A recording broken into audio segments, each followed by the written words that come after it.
اللہ تبارک و تعالی نے قربانی کا عظیم تذکرہ فرمایا تو ارشاد فرمایا کہ ان صلاتی و نسکی و محیایا و مماتی۔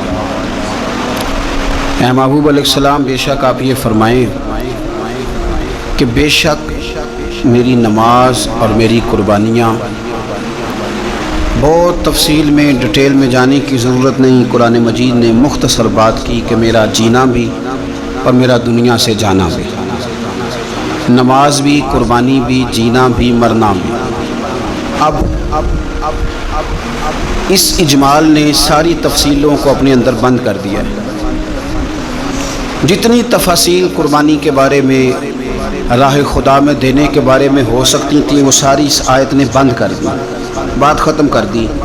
بے شک میری نماز، میری قربانی، میرا جینا، میرا مرنا للہ رب العالمین، اس رب کے لیے ہے جو تمام جہانوں کو پالنے والا ہے۔ رضائے الہی میں کیا دینا ہے، کیا رکھنا ہے، بات کو سمیٹ کے رکھ دیا۔ فرمایا جینا بھی اللہ کے لیے ہے، مرنا بھی اللہ کے لیے۔ قربانی کا مفہوم صرف اتنا نہ سمجھے، اس کا فلسفہ سمجھے۔ قربانی کا مفہوم صرف اتنا نہیں ہے کہ آپ نے ایک جانور خرید لیا تو آپ نے اس کو ذبح کر دیا۔ قربانی کا مفہوم یہ ہے کہ اللہ کی رضا کے لیے قربانی کرنی، اس ذات کی بلندی کو دیکھیں، اس کے مقام کو دیکھیں، اس کے مرتبے کو دیکھیں، پھر اس کی عطاؤں کو دیکھیں، پھر ہمارے بن مانگے اس نے ہمیں کیا کچھ دیا، اس کے نوازنے کو دیکھیں۔ میرا جو دوست مجھے زیادہ پیارا ہوتا ہے، اس کے گھر میں میں سادے شاپر میں سوٹ نہیں لے کے جاتا، میں اس کو منگاتا ہوں، گفٹ پیک میں بند کرتا ہوں، ساتھ ایک مٹھائی کا ڈبہ رکھتا ہوں، اس کو اچھے انداز میں لے کر کے جاتا ہوں کیونکہ مجھے پیارا ہے اور اس کی ادب اداب کا خیال کرتا ہوں۔ تو آپ اس بات کو اچھے طریقے سے سمجھ لیں کہ قربانی کا مفہوم جانور کو ذبح کر دینا نہیں، قربانی کا مفہوم تو رب کی رضا کو پانے کا نام ہے، اللہ کی رضا کو پانا ہے۔ وہ کتنا اعلیٰ ہے، تو جب اس کی بارگاہ میں تحفہ بھیجنا ہے تو پھر آپ نے جانور کو پیش نظر نہیں رکھنا، پھر تو آپ نے اس مالک کو پیش نظر رکھنا ہے کہ جس کے شایان شان ہم کچھ پیش کرنے کی صلاحیت اور قابلیت نہیں رکھتے۔ تو اللہ کی ذات کے شایان شان دیکھیں نا، قرآن مجید نے ایک سوچ ہمارے ذہنوں میں پیدا کی۔ فرمایا اگر تم چاہتے ہو نا کہ تمہیں بھلائی ملے اور تم درجہ ابرار میں داخل ہو جاؤ، ان الابرار لفی نعیم، وہ ابرار جنہیں اللہ جنت میں داخل کرے گا، تم بر تک پہنچ جاؤ، تو پھر فرمایا لن تنالوا البر حتی تنفقوا مما تحبون۔ فرمایا تم ہرگز بھلائی کو نہیں پہنچ سکتے جب تک اپنی پیاری چیز راہ خدا میں خرچ نہ کرو۔ مما تحبون یعنی وہ شے جس سے تمہیں پہلے پیار ہو جائے، جس سے پہلے تمہیں محبت ہو جائے، جو تمہاری پیاری ہو، وہ تم راہ خدا میں۔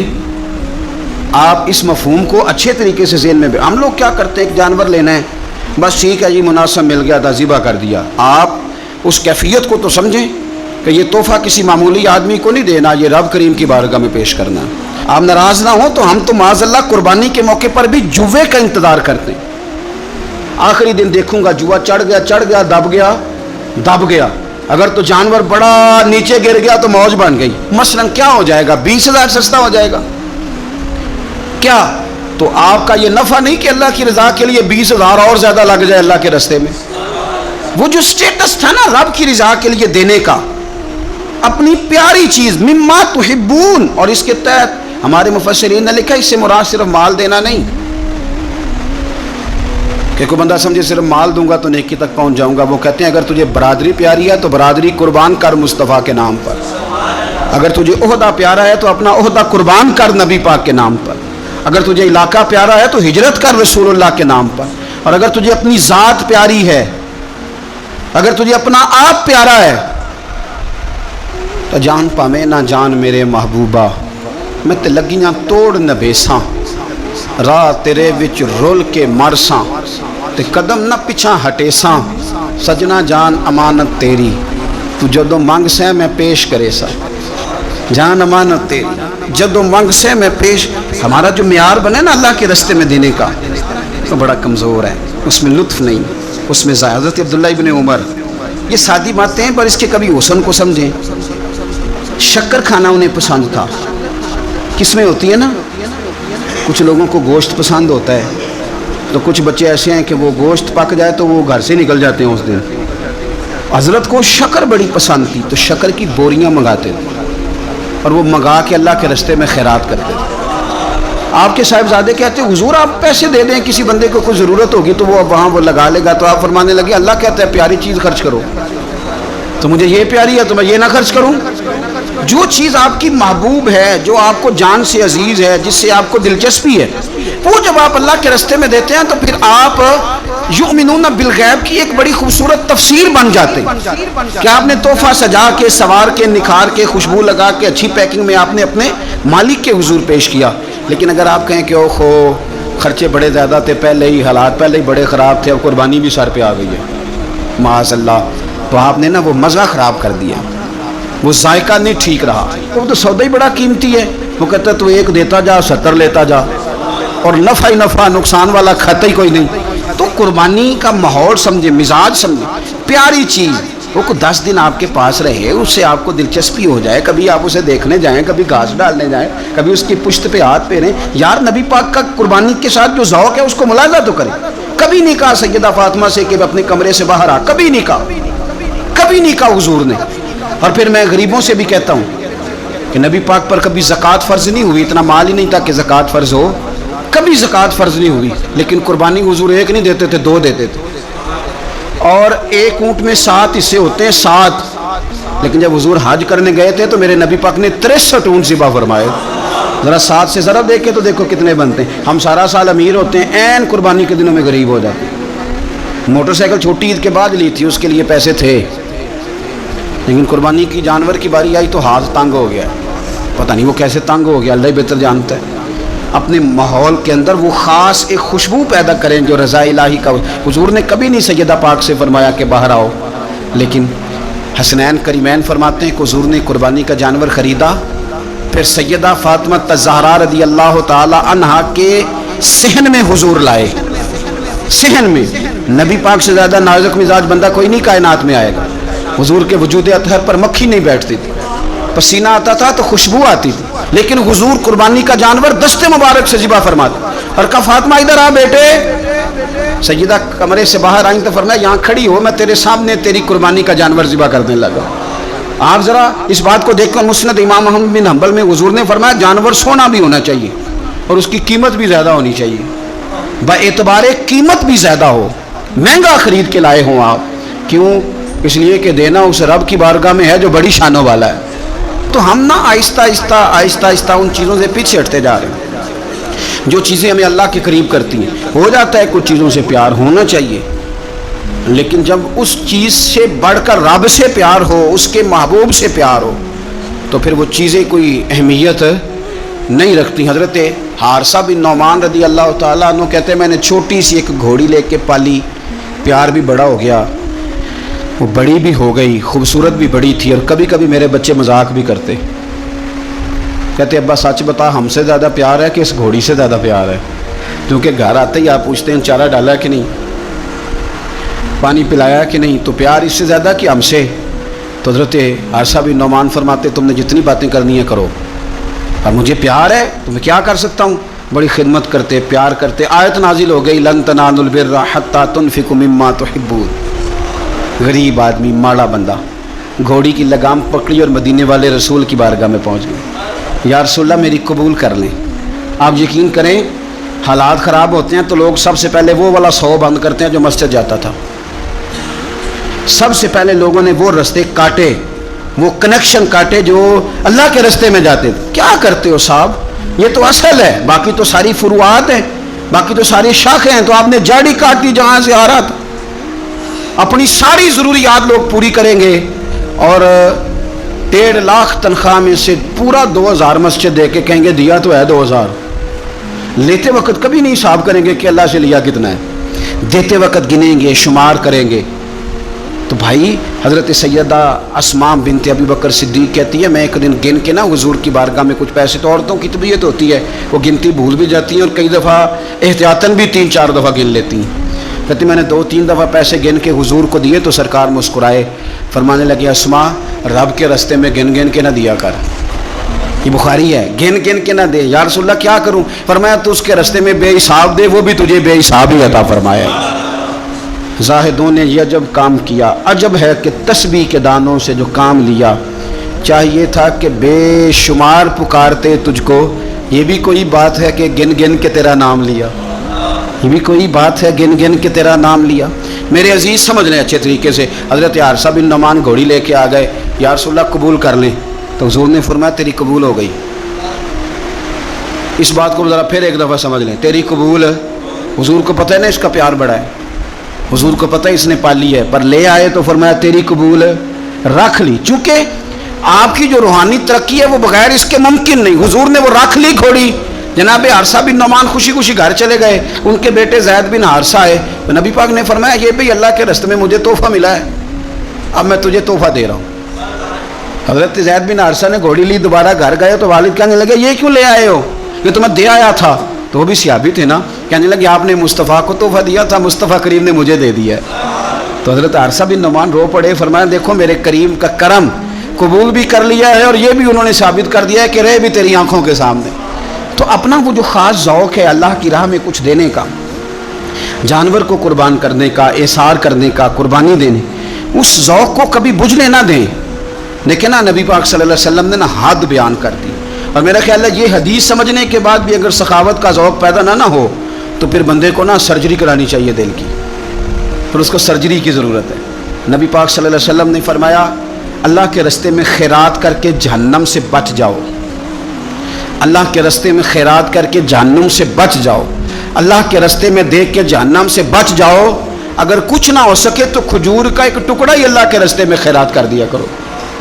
اگر یہاں بھی ذوق، یعنی کھجور بھی پوری نہیں، کھجور کا ایک ٹکڑا، ساری زندگی یہی رونا رونا ہے ہم نے کہ غریب بڑے ہیں، بڑے حالات خراب ہے، ماڑے بڑے ہیں، پوری نہیں پڑتی، اس سے آگے بھی جانا ہے کہ ادھر ہی رہنا ہے؟ دیکھو یاد رکھو اچھے طریقے سے سمجھ لو کہ فرمایا صدقہ دے، چاہے کھجور کا ایک ٹکڑا ہی دے، ایک ٹکڑا کھجور کا۔ اب سمجھ لیں بات کو، ہمارا جو معیار اب خرچ کرنے کا ہے نا، وہ تو ہم نے امیر لوگوں کے ذمہ لگا دیا ہے، اور امیر بیچارہ بھی وہ کئی دفعہ الجھ جاتا ہے، وہ کہتا ہے جناب کس کس کو دیں، مسجد کو، مدرسے کو، گلی بنانے والوں کو، قبرستان بنانے والوں کو، غریبوں کو، بیواؤں کو، سب کو پتہ چل گیا محلے میں فلانا بندہ امیر ہے، تو ہر ایک کی توجہ اسی کی جانب ہے۔ اور میں نے تو اپنی زندگی میں یہ بھی دیکھا ہے کہ امیر کے پاس پیسے آ جائیں تو لوگ اس طرح شکوہ کرتے ہیں کہ دیتا نہیں، جیسے اس کے نہیں اس بیچارے کے پیسے ہیں۔ اس کے بہن بھائی کہہ رہے ہوتے ہیں دیکھو جی خود کروڑوں کی جائیداد خرید لیا، ہمیں 5,000 نہیں دیا۔ بھئی خدا کے بندے پیسے اس کے دے چاہے نہ دے۔ تو جب ہم سارے مل کے سخاوت کریں گے، جب امت ساری یہ شعور پیدا کرے گی، بیدار کرے گی اپنے دل میں باتیں کہ میں نے اللہ کے راستے میں کچھ دینا ہے، تو پھر تھوڑا تھوڑا کر کے، میں اکثر کہتا ہوں کہ ایک پوری یونیورسٹی قائم کر دینا بھی بڑا کمال ہے کہ میں نے اپنے شہر کے اندر ضلع میں ایک یونیورسٹی قائم کر دی، ایک انسٹیٹیوٹ بنا دینا بھی بڑا کمال ہے، اور ایک مدرسہ قائم کر دینا قرآن و سنت کا بہت بڑا کمال ہے۔ لیکن ہم یہ سارا کچھ نہیں کر سکتے، ایک غریب بچے کا خرچہ تو اٹھا سکتے ہیں کہ نہیں؟ اگر آپ نے ایک غریب بچہ باشعور کر دیا، تعلیم یافتہ ہو گیا، تو آپ نے یونیورسٹی کا کام ہی کیا ہے۔